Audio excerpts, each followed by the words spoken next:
morning, everyone. Thank you all so much for taking the time out of your day to join us here at the Community Center. Thank you so much to the staff at the Bourne Council on Aging, Megan and all of her colleagues. That's why I'm here today. My name is Michele, and I work for the Registry of Motor Vehicles, which is part of MassDOT, Department of Transportation. And I also want to say a big thank you to Sue at the Bourne TV and all of her colleagues there who will bring this program to people who are not able to be with us today, folks at home. Or maybe you want to, review it again. So thanks to the Bourne TV, you're going to be able to see this again and again and again. So if you want to. So I'm here today to talk about the Real ID. And the Real ID is a federally compliant credential. I'll tell you what it is, who's going to need it, when might a person need a Real ID, are there alternates to having a Real ID? Is there a substitution to a Real ID? If I don't have a Real ID, can I use something else? And how to get a Real ID and where to get it. So we have lots of information to get to. So I'm just going to advance my screen. And what this screen says is, what is the Real ID and why was it created? The Real ID, as I said, is a federally compliant credential.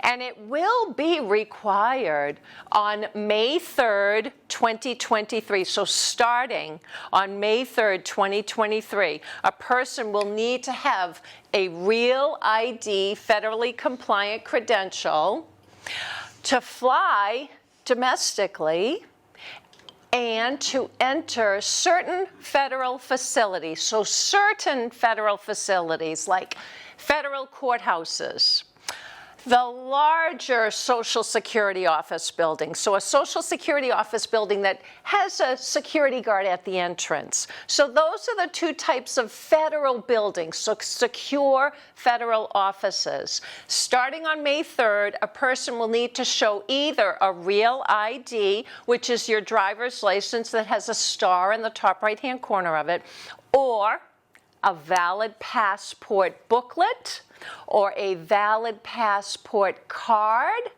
or an active duty Department of Defense issued military ID. So that's a big change. So again, starting May 3rd, the only way you'll be able to fly domestically is by showing a Real ID or a valid passport. So that's important. So it's really important, especially maybe if you spend the winter somewhere else. I don't know why you would ever want to leave Cape Cod. I don't understand that at all. But maybe you do, and maybe you're going to be spending the winter in some other place, another state. Well, if you want to come back in May, you're going to have either a passport, a valid and unexpired passport, or a Real ID in order to get back on that plane to come back home, all right? So again, that's what the Real ID is. It's a federally compliant credential. It was actually established back in 2005, and it was created by Congress of '05 because of 9/11. So unfortunately, 9/11 happened, and the Department of Homeland Security was created. And out of the Department of Homeland Security came the Real ID Act, which basically means that licensing agencies all across the United States must comply with the requirements of the Real ID Act. And anyone who wishes to apply for a driver's license or a Massachusetts ID card, or even if they already hold one and they want to renew it, they must comply with the requirements of the Real ID Act. So I will get to, if I could just ask you to jot that question down, and I'll be happy to answer questions right after, immediately after, and I'll stay here as long as you need me to stay here in order to get to all your questions. So thank you. So let's compare. What's a Real ID versus a standard level of credential, because the Registry of Motor Vehicles and every other licensing agency in the United States is issuing both kinds. If a person wants the real ID, well, they can apply for that. If a person does not want the real ID, well, they can continue to maintain their standard level of identification. A standard level of ID is a perfectly acceptable form of identification to open up bank accounts, to apply for housing, to apply for benefits, to pick up medicine. We all need a valid form of ID. And in Massachusetts, we have what's called the standard level of identification. It does not have a star in the top right-hand corner. So all of you have the little poster that really shows you, well, to look at a credential, how would I tell whether it's a real ID or not? You would look at the top right-hand corner of either your driver's license or your Mass ID card, and if it's a real ID, federally compliant credential, you'll see a little star in the top right-hand corner. So if you look at your license or ID card and you do not see a star in the top right-hand corner, that means that it's a standard form of ID. It will not allow you to board an airplane starting on May 3rd. So if you have the standard form of identification, even though it's a perfectly valid form of ID, it's not the federally compliant one that will be required to fly domestically or to get into secure buildings. So that's the biggest difference, to look at a credential and see, well, do I have a real ID? And I can tell you, the registry has been doing hundreds of these presentations over the past few years. We began issuing the real ID back in March of 2018, believe it or not. So some of you might already even have the real ID in your wallet, and you may not have even realized, oh yeah, I did bring in the required paperwork and I have my real ID. So that's a great thing. But not everybody's going to want or need a real ID. If you don't plan to fly, if you don't have any need to get into a federal courthouse or a federal Social Security office building, you don't need a real ID. You can maintain your standard level of credential. Now, to obtain that star, to get that star put on your credential, it does require that you visit in person and bring all the required documents, which I'll get to in a moment. Now, you can upgrade your standard credential to a real ID at the Registry of Motor Vehicles, but also at AAA, if you're a AAA member. Okay, so that's important to keep in mind too. AAA can upgrade your driver's license or your ID card at AAA as long as you're a member. Now, both the registry and AAA have gone to a reservation-only system. So we no longer accept walk-ins for licensing transactions for real ID, for upgrading to the real ID. Any licensing or identification transactions do require a reservation in advance.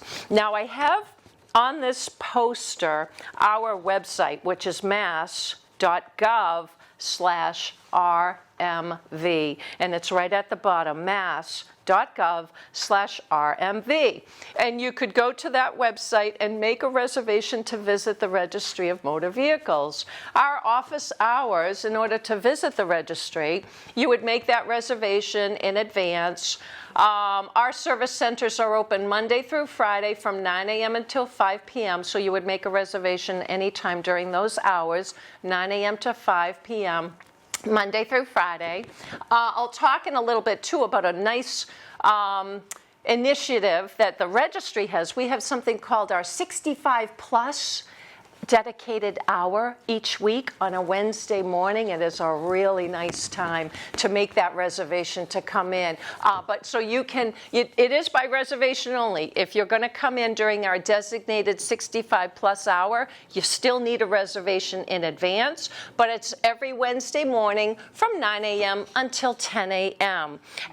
So again, you could make that reservation by going online. However, if you don't want to go online, you can call us. We have a dedicated telephone number for our customers age 65 and older to call and to make that reservation over the phone, or anyone with a disability. So this telephone number, if you'd like to jot it down, I'd suggest putting it right above our website, because that way, you know, whether you want to make the reservation online or you want to call us, you'll have the information right there. If anyone needs a pen, I've got some extra pens too.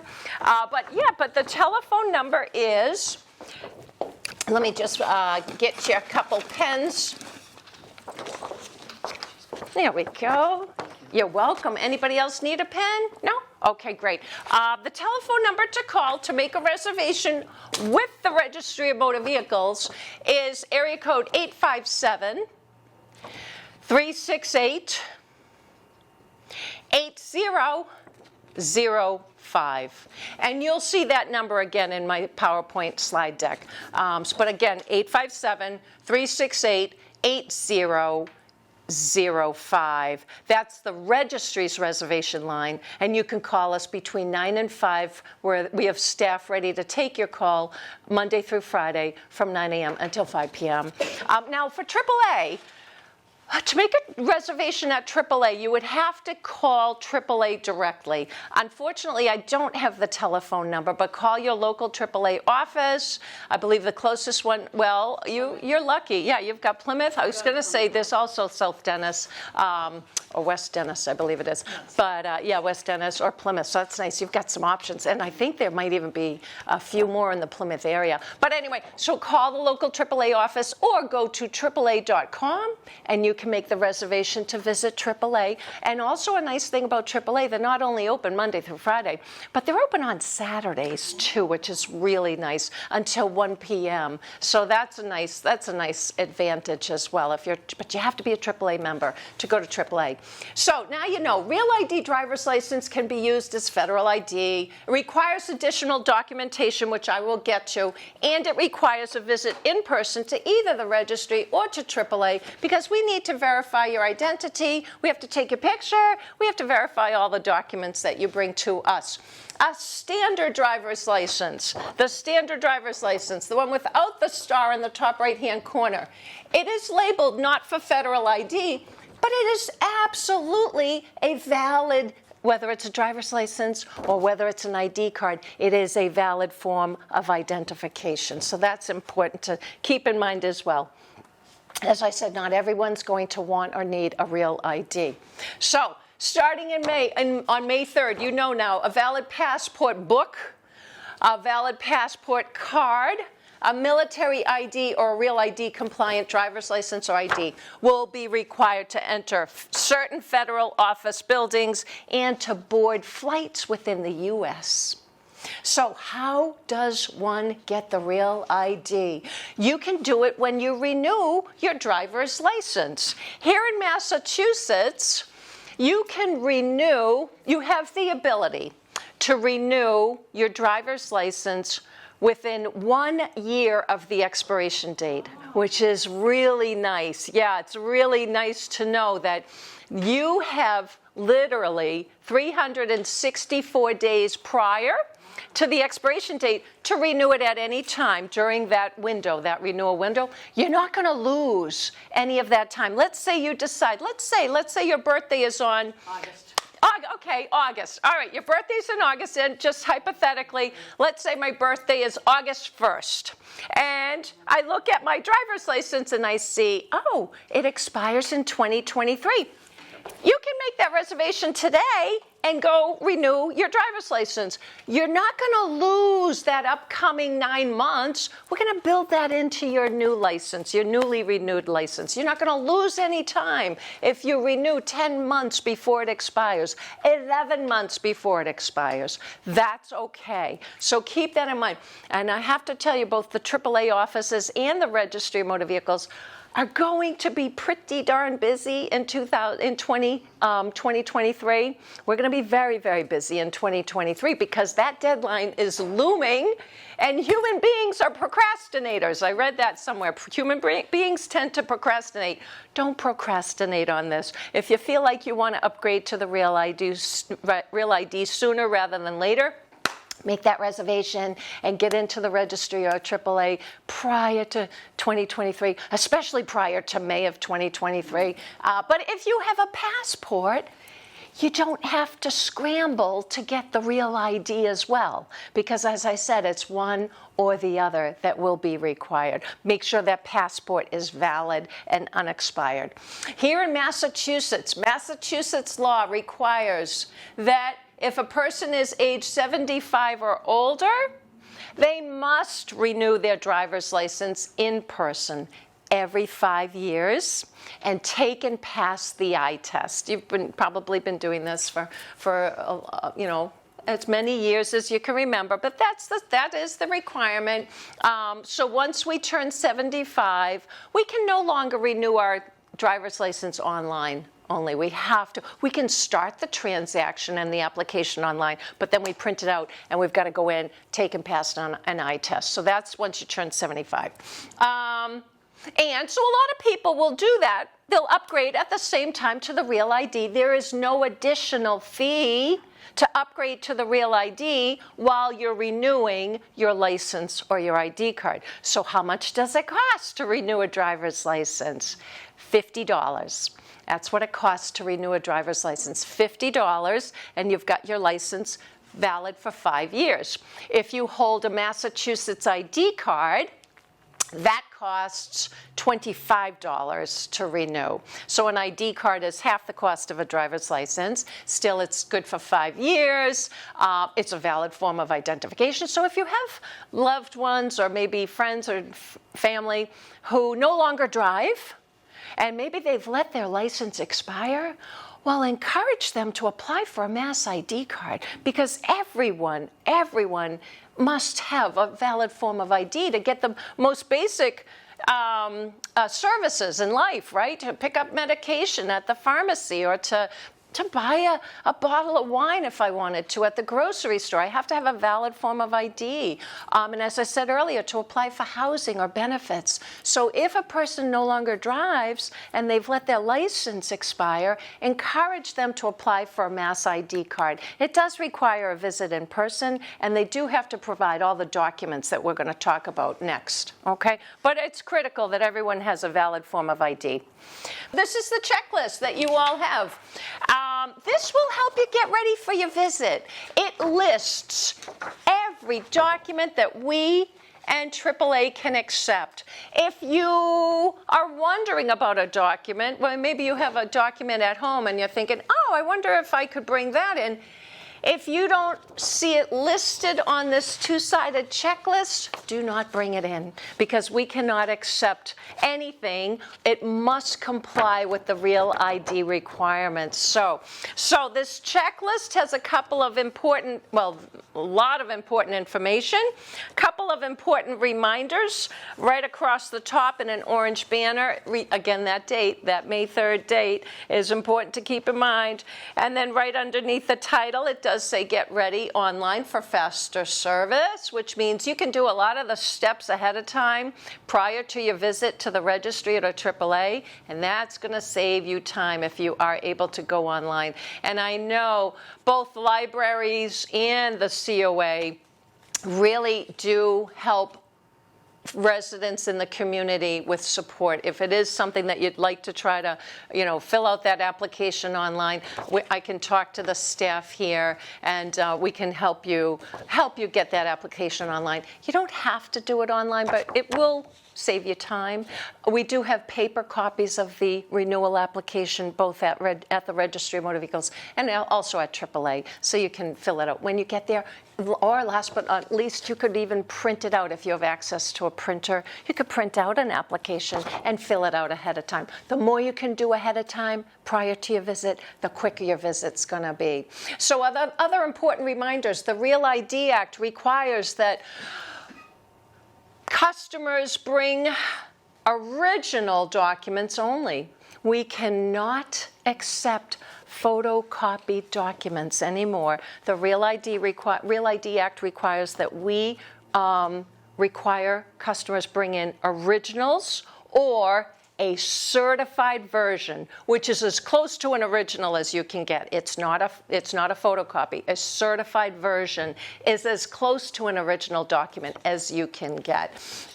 We also cannot accept laminated Social Security cards. And those two requirements, no photocopies, no laminated Social Security cards, those two requirements are because the Real ID Act requires us at the registry and our colleagues at AAA to scan in every document that you hand to us. We not only verify it manually, but then we take that document and we scan it into our system, and then we hand it back to you. So as you can imagine, laminated documents do not scan at all, and photocopy documents don't scan well. So again, that's why if someone says, well, why can't I bring a photocopy? Because the Real ID Act requires the licensing agency to scan in those documents and capture every little detail of that document. So just a couple of bullets that I want to bring your attention to at the top. And then the third bullet, 1, 2, 3, 4, a single document cannot be used to satisfy multiple categories. And I'll expand on that in a moment. And finally, if you are missing a required document, we will not be able to process your credential that day. We'll give you a notification of what you're missing, and you'll have to make a reservation and try again another day. Okay? So the first step of renewing your driver's license or ID card is to bring a document that proves lawful presence and it proves your date of birth. So that's what the first box is on the first page, and it lists 11 different documents. So as you can see, the information above the dotted line we're focusing on right now. So the information above the dotted line shows 11 different documents that you can choose from. You choose one. So what document can I use to prove lawful presence in my date of birth? A valid and unexpired passport book or a valid and unexpired passport card. Either one of those will suffice. So you would bring that with you to the registry or to AAA. If you don't have a valid passport, that's fine. You've got 10 other documents you can choose from. A U.S. birth certificate must be issued by a city, town, county, or state. So it has to be issued by the municipality. Please do not bring in hospital birth records. We will not be able to accept those.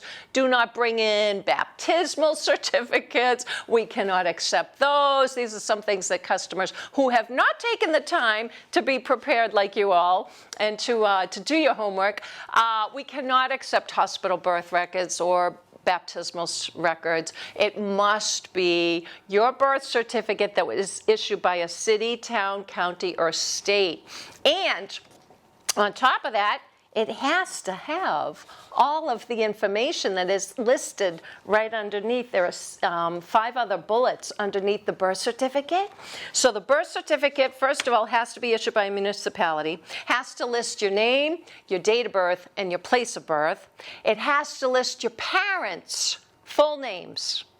It has to have the signature of the registrar of the birth record office that filed that approved that birth record, okay? So we have to see the signature of the registrar. It also has to have a date on it, the date that birth certificate was filed with the city, town, or state. And that date has to be within 1 year of your birth.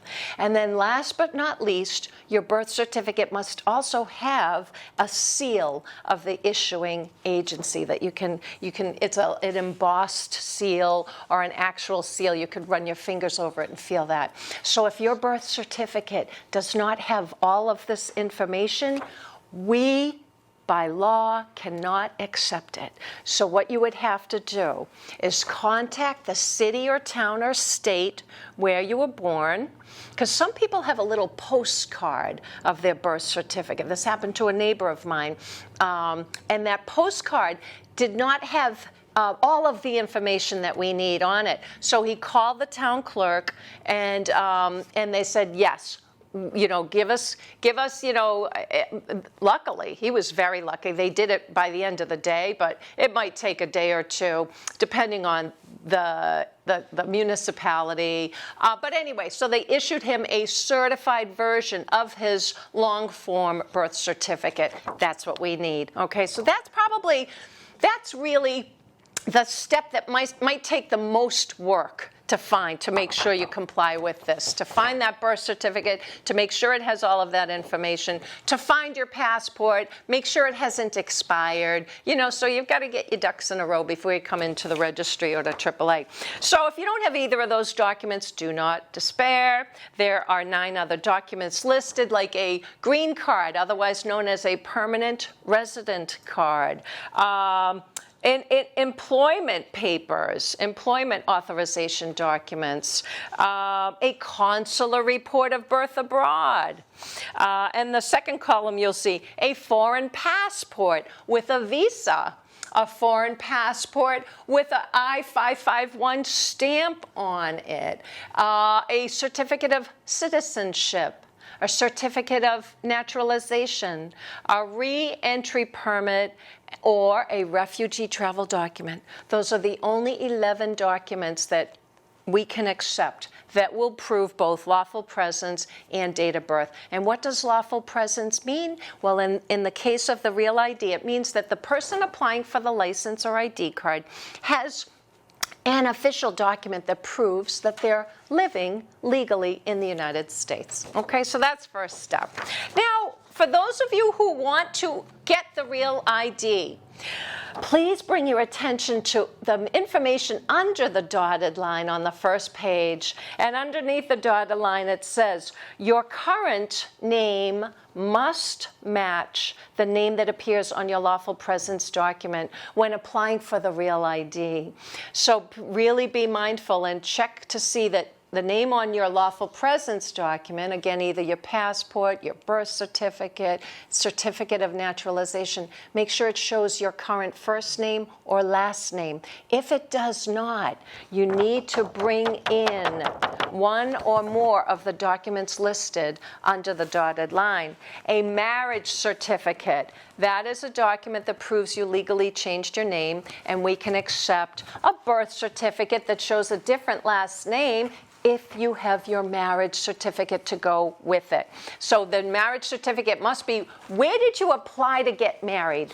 Not where did you get married, so not your wedding reception bill or the, something from a church or a synagogue or a religious, it has to be, what town or city did you apply to get married? So your actual marriage license. Again, if you can't find it and you want the Real ID and your birth certificate shows a maiden name or a different first name, you've got to bring in documents that prove you legally changed your name. So what can we accept? A marriage certificate, a divorce decree, or a court document, and that will prove you legally changed your name. If you've been married, I get this question a lot, so I'm gonna bring it up anyway.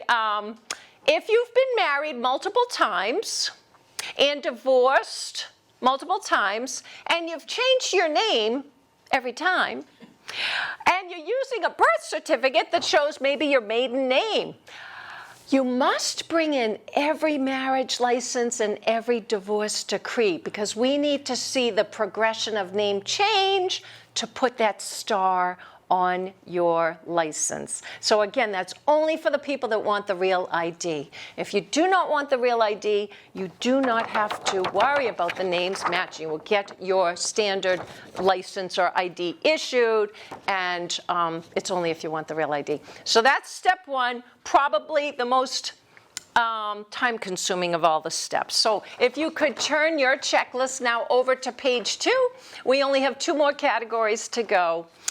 The top box is titled Proof of, let me advance this. Proof of Social Security. There we go. So we talked about verifying lawful presence. That's a birth certificate, passport, or other one of the 11 documents. We talked about proving name change, marriage license, divorce decree, or court document. Next step, one document. You need to bring in one document proving your Social Security number. So there are 6 documents listed at the top box. What can you use? Your Social Security card.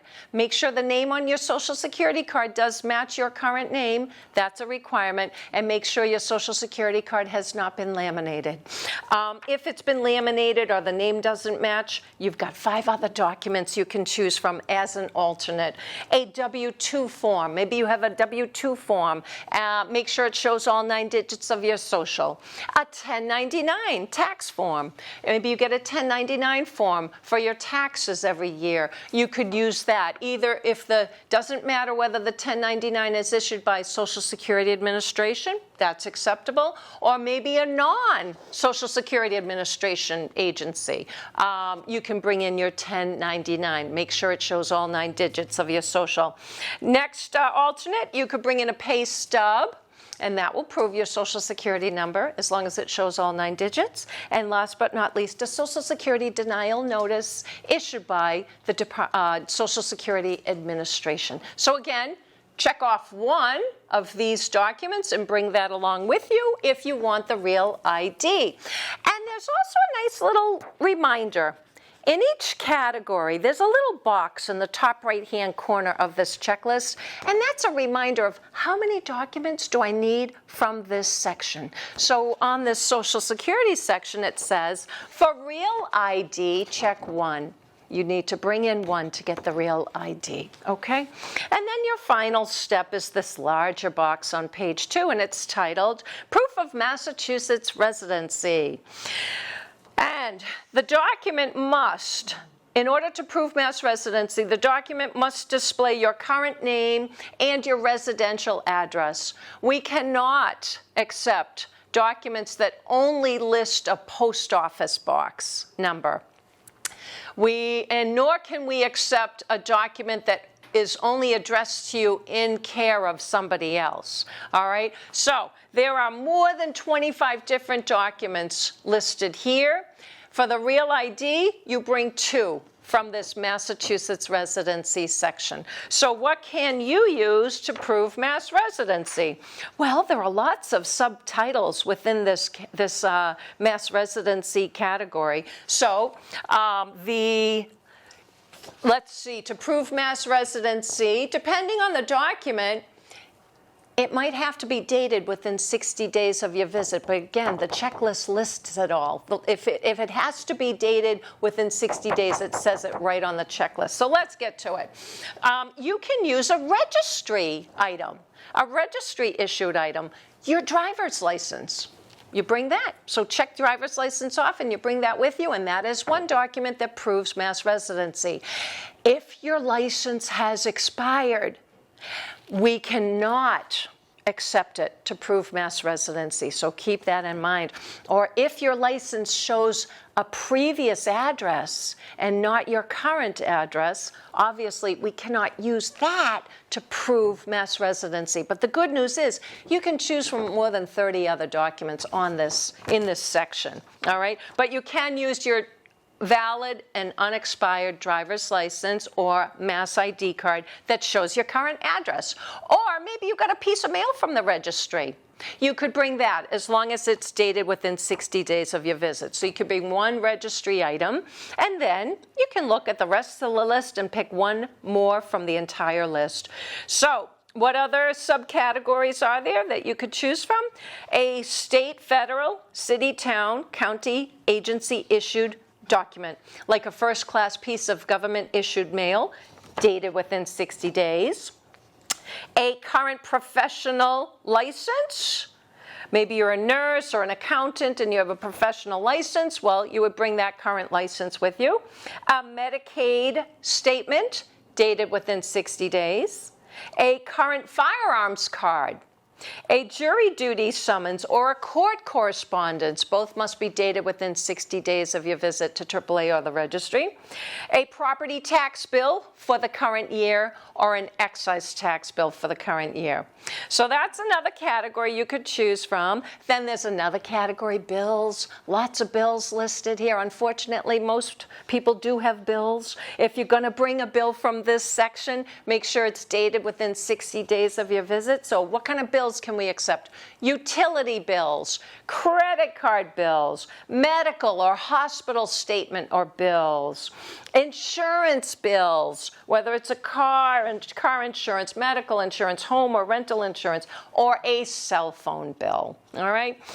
And then there's a whole nother column. I won't go through everything, but you get the picture. I will go through everything if you want me to, but just to paraphrase from this checklist, there are lease or mortgage documents you can choose from, like a current rental contract, a current lease or mortgage statement. Financial documents you can use. Notice under financial documents, we list a W-2 and we list a pay stub. But if you're going to use your W-2 or your pay stub to prove your Social Security number, you cannot also use that same document to also prove mass residency. So in the beginning I said one document cannot be used for multiple categories. So that's the little, be aware. You can't use the same document to prove both Social Security number and residency. A bank statement. You could bring in your checking account or savings account statement if you have one. And feel free to, black out or block off any private account numbers or balances, whatever. We need to see your name and we need to see your residential address. Now, it is okay if your name is on that document and also another family member or another person's name. Maybe you have a joint account with somebody, or maybe your property tax bill is in a couple of names. That's fine. As long as your name is one of them, we can accept it, and it shows your residential address. The other thing I was just going to say, if multiple names on a statement, the other thing you can do is bring a printout for this section only, for the Massachusetts residency only. The Massachusetts legislature, thankfully, made an exception to the all originals only rule. So to prove mass residency, let's say you do online banking, online bill payment. Maybe you don't get a bill in the mail anymore. Maybe you do everything online. Well, to prove mass residency, you can print out any one of these documents that are listed in this section, and we will accept it, and AAA will accept it as well. So that's the only exception to the original documents rule, is for the mass residency section. So again, bring 2, proving mass residency, bring 1, proving Social Security number, and bring 1 document proving lawful presence and date of birth. Depending on your situation, you might also have to bring a document or 2 proving name change. That is it. Let me just make sure, though, that, okay, here we go. Just a reminder, reservations are required to do any licensing transaction. A reservation is required in advance. There's the phone number again, 857-368-8005, or the website mass.gov/RMV. AAA, go to AAA.com/appointments. And then, there we go. Senior hour by reservation only for anyone 65 or older, or anyone who has a disability can must make a reservation to visit during this time. A word to the wise. I've been getting some feedback from some service centers that people coming in try to do transactions for others. That's not allowed. You can't bring in your friends and family's paperwork and transactions. No, it is for your transaction only. Okay, so it's your reservation, your transaction. You could do your own multiple transactions. Maybe you move to Massachusetts and you need to transfer an out-of-state registration and a license. Well, you can do that. Those are your transactions. So I just want to remind everyone. And now you know how to make a reservation, and it's your decision. Which credential is right for you? Only you know that. It all depends on what your plans are starting on May 3rd, 2023, whether you need the Real ID or whether you're going to continue with the standard credential is your choice. And you've got all of these resources again. Senior hour, Wednesday morning, 9 a.m. to 10 a.m. by reservation only. If you work with groups and you'd like a presentation in your community, feel free to contact me. My email, michele.ellicks@dot.state.ma.us. And again, a great big thank you to all of you for your attendance and your time. Thank you again to the Bourne TV and to the Bourne Council on Aging.